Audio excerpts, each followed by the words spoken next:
তোর এটা হাত না কামারশালায় লোহা পেটানোর হাতুড়ি? হ্যাঁ, আগে আগে হাতই ছিল মহারাজ, কিন্তু দিনের পর দিন আপনার লোহার মতো শরীর মালিশ করতে করতে হাতুড়ির মতো শক্ত হয়ে গেছে। কি বললি? লোহা? হ্যাঁ, এত বড় আস্পর্ধা? কেন মহারাজ, আমি কি কিছু ভুল বললাম? আলবাত ভুল বলেছিস। আমার শরীর ও সব কম দামি ধাতুতে গড়া নয়। এ শরীর হলো সোনার শরীর। বাবা, মহারাজের মনে হয় মাথাটাই খারাপ হয়ে গেছে। কি হলো কি? পায়ে মালিশ করা বন্ধ করলে কেন? যেরকম করছিলে চালিয়ে যাও, তবে একটু ধীরে ধীরে দরদ দিয়ে মালিশ করো। যথাজ্ঞা মহারাজ।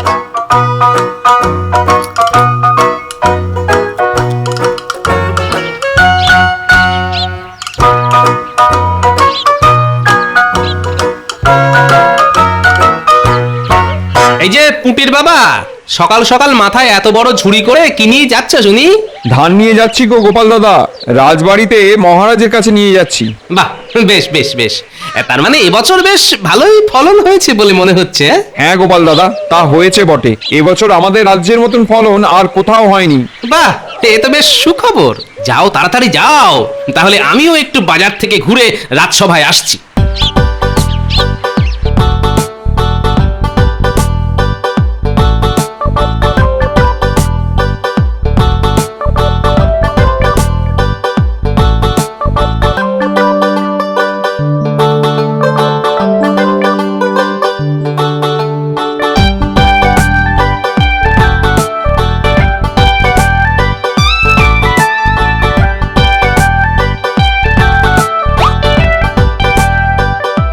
প্রণাম মহারাজ।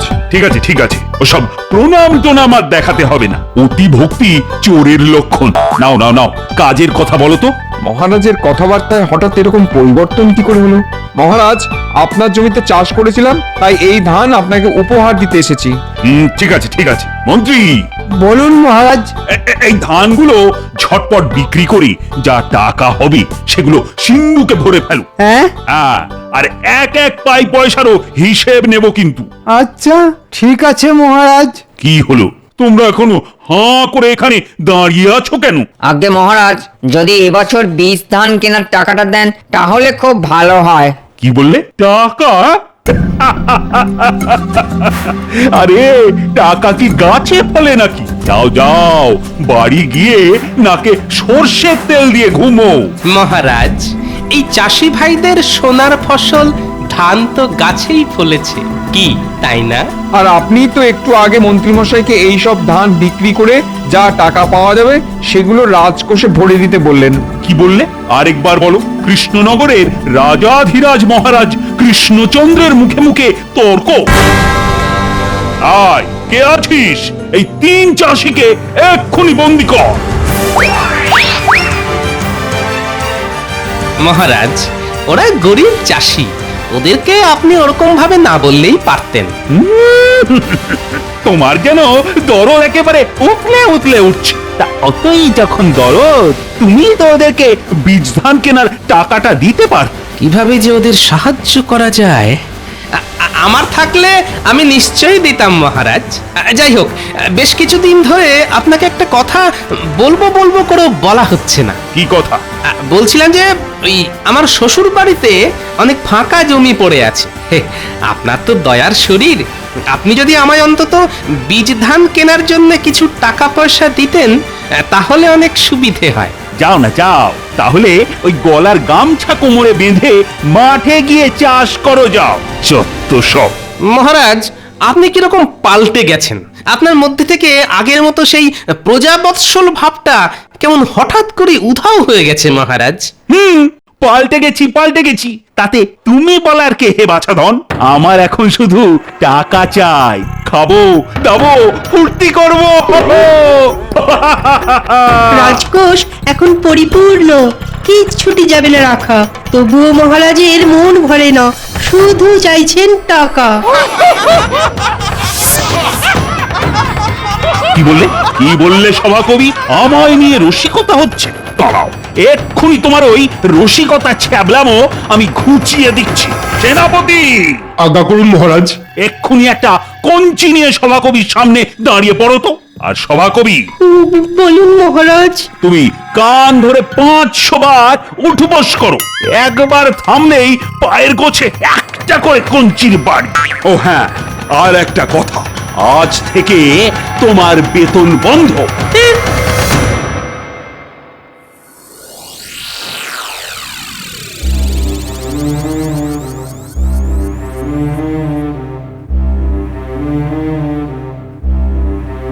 না না না না না, আমার এত সম্পত্তি আমি কাউকে দেব না, কাউকে না।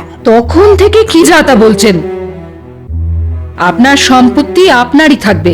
কে আবার আপনার সম্পত্তিতে ভাগ বসাতে যাবে বলুন তো?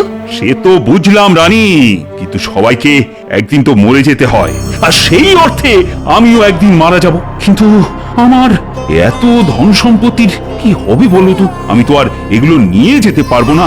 না না না না না, এ হতে পারে না, এটা অন্যায়। আমার সম্পত্তি আমি কাউকে দেব না, না না, কাউকে না।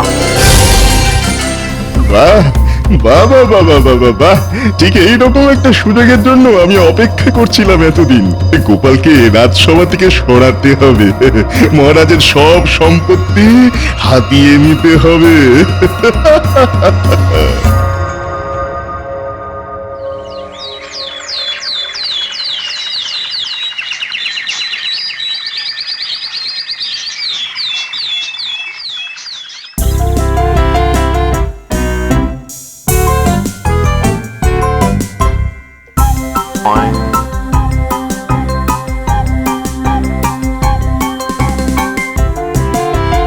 এ কি হলো সভাকবি? ওরকম খুঁড়িয়ে খুঁড়িয়ে হাঁটছো কেন? এই রাজ্যে মহারাজের ওপর তর্ক করা মানা। 500 বার উঠবোস করে পায়েতে যন্ত্রণা। কি বলি বলি, আর ছন্দ বেরোচ্ছে না, বন্ধ আমার মাথা।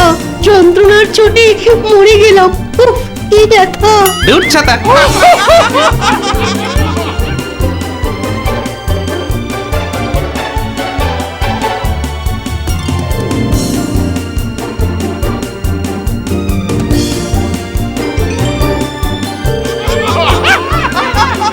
চুপ, সবাই একদম চুপ।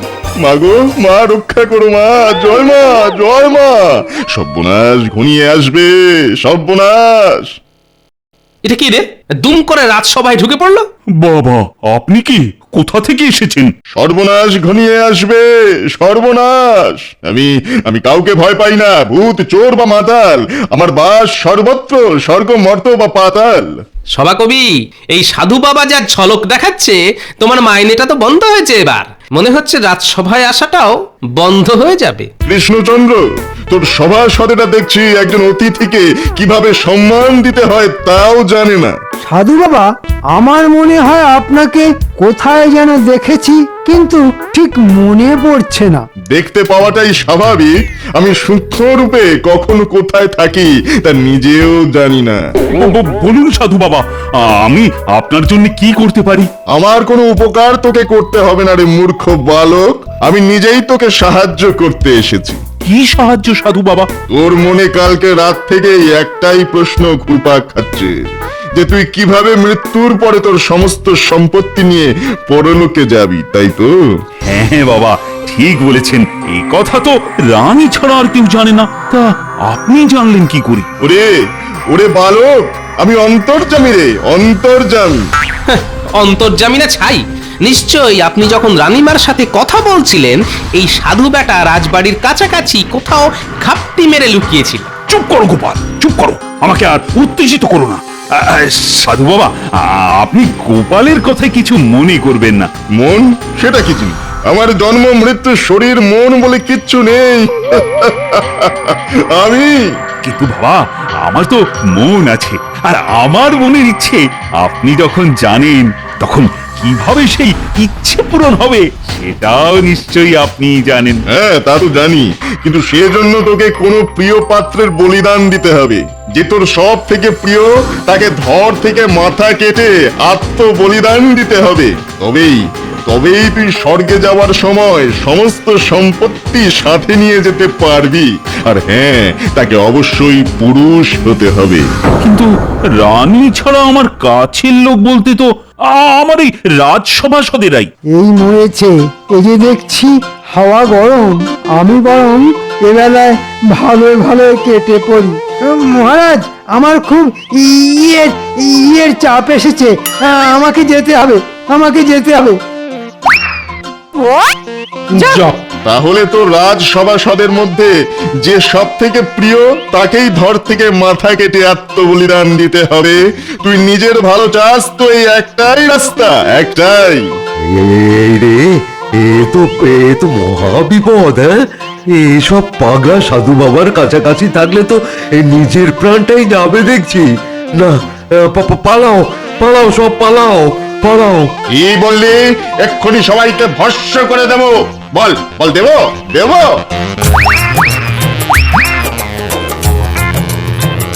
দাঁড়াও গোপাল, দাঁড়াও দাঁড়াও। এই মাটি করেছি রে। এই সাধু বাবা মিথ্যে কথা বলতে পারেন না। তিনি আমার মনের কথা জানেন যখন, তখন তিনি নিশ্চয়ই আমার সম্পত্তি নিয়ে স্বর্গে যাওয়ার ব্যাপারে ঠিক কথাই বলেছেন। এতে আমার আর কি করার আছে মহারাজ? তোমাকে আত্মবলিদান দিতে হবে আমার জন্য, এই কৃষ্ণনগরের মহারাজ কৃষ্ণচন্দ্রের জন্য। হ্যাঁ, এবার বেটা ফেঁসেছে। অনেকদিন পর আমার সুযোগ এসেছে মন খুলে হাসার। হ্যাঁ গোপাল, তোকেই আত্মবলিদান দিতে হবে, কারণ তুই হলি কৃষ্ণচন্দ্রের সব থেকে প্রিয় ব্যক্তি। না মহারাজ, এটা হয় না। আমার বাড়িতে গিন্নি আছে, আমি না থাকলে আমার সংসার তো ভেসে যাবে মহারাজ। সে তোমার সংসার ভেসে যাক, ছাই শুকিয়ে যাক, তাতে আমার কিচ্ছু যায় আসে না। তোমাকে ধর থেকে মাথা কেটে আত্মবলিদান দিতে হবে, আর এটাই আমার শেষ কথা। আর হ্যাঁ, তুমি যদি নিজে থেকে আত্মবলিদান না দাও, তাহলে আমাকে বাধ্য হয়ে নিজের হাতে তোমার প্রাণ নিতে হবে। এবার বলো, তুমি কি চাও? বলো গোপাল, বলো। যথাজ্ঞা মহারাজ, এটাই যদি আপনার ইচ্ছে হয় তবে তাই হবে। এই গোপাল আর তার নিজের জীবন রাখবে না।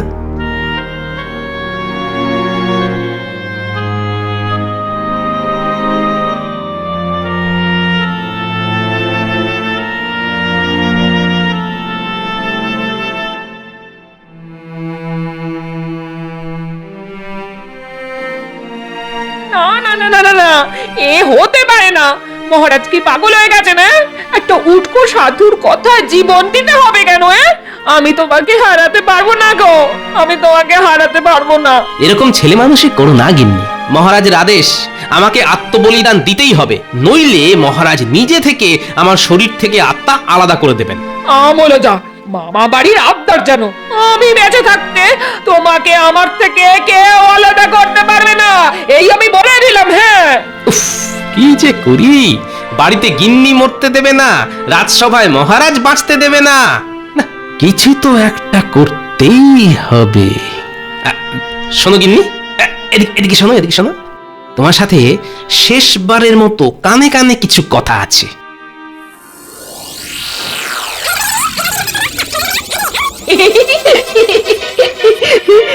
চুপ, এই কথা যেন কেউ জানতে না পারে, শুধু তুমি আর আমি ছাড়া।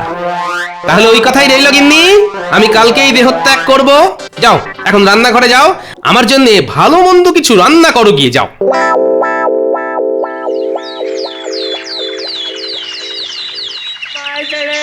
কোথায় চলে গেলে গো? কি করলেন মহারাজ, কি করলেন আপনি? আমার এত বড় সর্বনাশ কেন করলেন? কেন করলেন? কেন?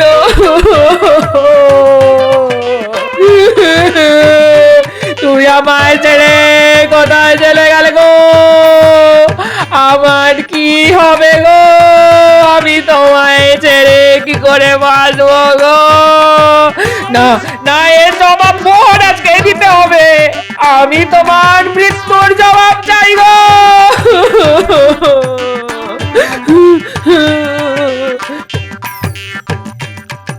মহারাজ, এটা কিন্তু ঠিক করলে না। গোপাল আপনার রাজসভার সেরা রত্ন ছিল। আজ আজ সেটা আপনি হারালেন। না না মহারাজ এটা একদম ঠিক করেননি। সেটা বুঝতে পারছি, কিন্তু আমি নিরুপায় ছিলাম। আমার স্বর্গে সমস্ত সম্পত্তি নিয়ে যাওয়ার জন্য এর থেকে ভালো উপায় তো আমার জানাই ছিল না। তাছাড়া এই সাধু বাবার উপদেশ আমি কি করে অমান্য করি বলো? চুলোয় যা করার আদেশ উপদেশ, আপনি আমার কাছ থেকে আমার স্বামীকে কেড়ে নিলেন কেন? এর জবাব আপনাকে দিতেই হবে। হ্যাঁ, আমি তোমার কষ্ট বুঝতে পারছি গোপাল বউ, কিন্তু কি করব বলো তো? আচ্ছা আচ্ছা, এই না এই 1000 স্বর্ণ মুদ্রা তোমার কাছে রাখো, তোমার কাজে লাগবে। আমি এসব নিয়ে কি করব মহারাজ? আপনার সম্পত্তি আপনার কাছে রাখুন। না না না না না, হ্যাঁ গোপাল বউ, মহারাজ অত করে বলছেন যখন, নাও। মহারাজের উপহার অবহেলা করে দূরে সরিয়ে দিও না। ওই অধমের স্ত্রী না নিতে চাইলে ওই 1000 স্বর্ণ মুদ্রা আমাকে দে কৃষ্ণচন্দ্র, আমার মায়ের পুজোয় কাজে লাগবে। এত করে সবাই বলছেন যখন, দিন মহারাজ। এই মুদ্রা দিয়ে আমি ওনার শেষ কাজ করাবো। যত ঢং। আচ্ছা গোপাল বউ, একটা কথা বলো তো, গোপাল আত্মত্যাগ করার আগে আমার নামে কিচ্ছু বললো না, কোনো গালমন্দ করলো না, এমনি এমনি আত্মহত্যা করে নিল? না মহারাজ, গোপাল আপনাকে নিজের থেকেও বেশি ভালোবাসতো, তাই হাসতে হাসতে নিজের মাথা ধর থেকে আলাদা করে রেখে গেল। শুধু যাওয়ার আগে আপনার জন্য এই চিঠি লিখে দিয়ে গেছে মহারাজ। চিঠি? কি চিঠি দেখি?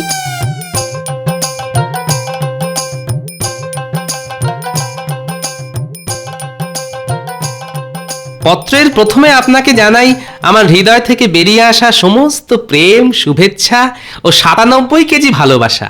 মৃত্যুর আগে আমার ওজন 97 কেজি ছিল, আর আমার পুরো শরীরটাই আপনাকে উৎসর্গ করে 97 কেজি ভালোবাসা পাঠালাম। আত্মাটা ওজন করতে পারলে ওটা যত কেজি ওজন হতো তাও আপনাকে বিনামূল্যে দিতাম। যাই হোক, বাজে না বকে কাজের কথায় ফিরি। আমি না হয় আপনার কথা রাখার জন্য আমার সংসার, আত্মীয় পরিজন সবাইকে ভুলে গিয়ে শুধু আপনার মুখের পানে চেয়ে আত্মবলিদান দিলাম। কিন্তু একটা কথা ভেবে দেখেছেন কি মহারাজ? পৌরাণিক যুগ থেকে শুরু করে আজ অবধি কোনো রাজা কি তার সম্পত্তি নিয়ে স্বর্গে যেতে পেরেছেন? সে যুগে রামায়ণের রাম হোক কি মহাভারতের যুধিষ্ঠির, কেউ এই পৃথিবীর একটা ধূলিকণাও পরলোকে নিয়ে যেতে পারেননি মহারাজ। তাহলে আপনি কি করে ভাবলেন যে আপনি স্বর্গে সম্পত্তি নিয়ে যাবেন? এই প্রশ্নের কি কোনো উত্তর আছে আপনার কাছে? বলুন মহারাজ, বলুন, উত্তর আছে? হায় হায় হায়, এ আমি কত বড় ভুল করলাম! এই সন্ন্যাসীর কথা শুনে আমার প্রিয় গোপালকে এরকম শাস্তি দিলাম। ছি ছি ছি ছি ছি, আমি নিজে কিটা কিভাবে করতে পারলাম? আমার নিজেকে বড় অপরাধী বলে মনে হচ্ছে। আমি একজন খুনি। গোপাল দাদাকে অকারণে মরতে হলো কেন? জবাব চাই, জবাব দাও। জবাব চাই, জবাব দাও। এর জবাব চাই, জবাব দাও। শুধু মহারাজ না, সব হয়েছে এই সন্ন্যাসীটার কথা শুনে। বলুন বাবাজি, আপনি এরকম কেন করলেন সেটা বলুন, জবাব দিন। কি সাধু বাবার গোপ খুলে গেছে? কি সাধু বাবার গোপ খুলে গেছে? কই দেখি দেখি দেখি। এই দূরে যা বলছি, দূরে যা, নইলে কিন্তু সবাইকে ভস্ম করে দেবো, ভস্ম করে দেবো। হ্যাঁ, এ কি ভগবান, তুমি? ছি ছি ছি ছি, ভগবান, তোমার কথা শুনে আমি আমার প্রিয় সভাসদ গোপালকে হারালাম। হায় হায় হায় হায়। এই তোমরা কে আছো? এক্ষুনি একে শুলে চড়ানোর ব্যবস্থা করো। ভুল হয়ে গেছে মহারাজ, আমাকে ক্ষমা করুন। ক্ষমা? কিসের ক্ষমা? মানুষের জীবন নিয়ে খেলার জন্য জঘন্য অপরাধ ক্ষমা করব? না না না, কখনোই না। আপনি তো অবিবেচকের মতো একটা ভণ্ড সাধুর কথা শুনে গোপালকে আত্মহত্যা করার আদেশ দিলেন। তাহলে মহারাজ বলুন, আপনি কি ক্ষমার যোগ্য? হ্যাঁ না গোপাল বউ, না, আমি একজন খুনি, তাই আমারও শাস্তি পাওয়া দরকার। আজ আমি তোমাদের সকলের সামনে নিজেকে শেষ করে দেব।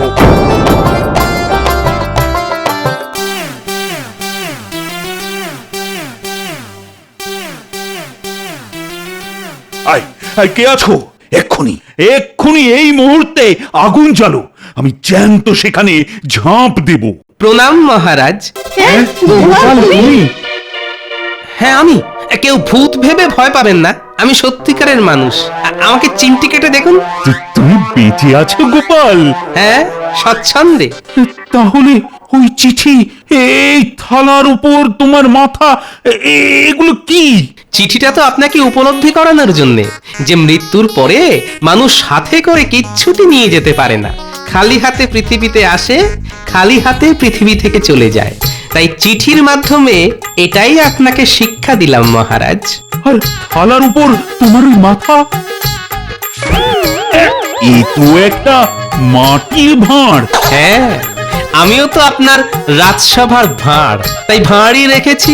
এই গোপাল বউ, আমার 1000 স্বর্ণমুদ্রা ফেরত দাও, এক্ষুনি দাও বলছি।